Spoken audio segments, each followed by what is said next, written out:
As your morning alarm blares, you mutter to yourself, "Why did I set it so early?"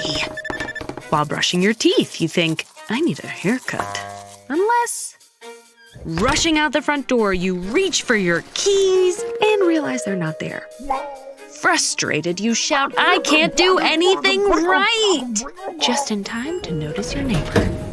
Being caught talking to yourself can feel embarrassing, and some people even stigmatize this behavior as a sign of mental instability. But decades of psychology research show that talking to yourself is completely normal. In fact, most, if not all of us, engage in some form of self-talk every single day. So, why do we talk to ourselves? And does what we say matter? Self-talk refers to the narration inside your head, sometimes called inner speech. It differs from mental imagery or recalling facts and figures.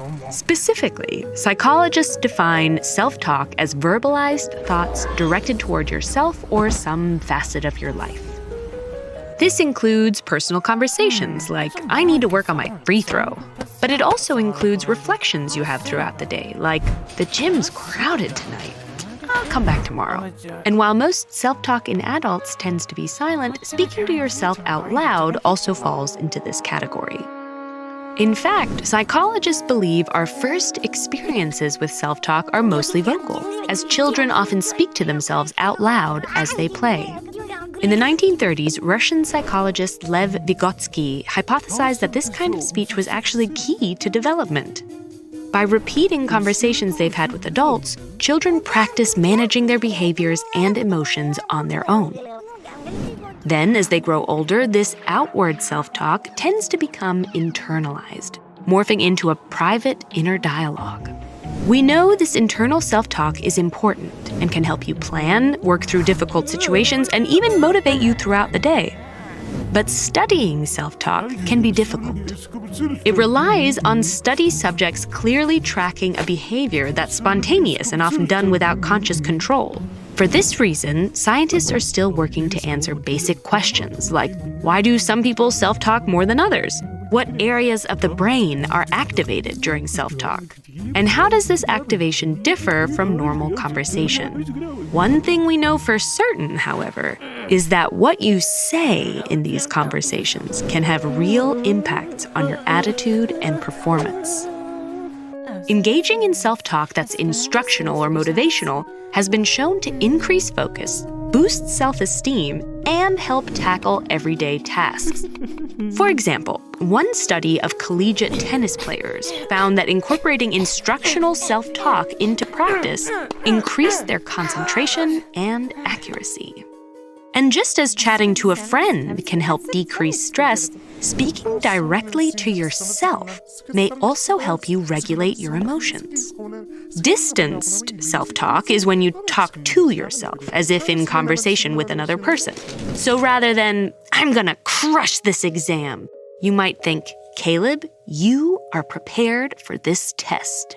One study found that this kind of self-talk was especially beneficial for reducing stress when engaging in anxiety-inducing tasks, such as meeting new people or public speaking.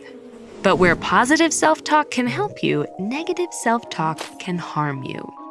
Most people are critical of themselves occasionally, but when this behavior gets too frequent or excessively negative, it can become toxic. High levels of negative self-talk are often predictive of anxiety in children and adults. And those who constantly blame themselves for their problems and ruminate on those situations typically experience more intense feelings of depression. Today, there's a field of psychological treatment called cognitive behavioral therapy, or CBT, which is partially focused on regulating the tone of self-talk.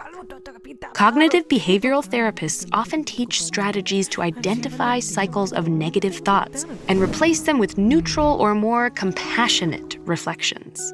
Over time, these tools can improve one's mental health. So the next time you find yourself chatting with yourself, remember to be kind.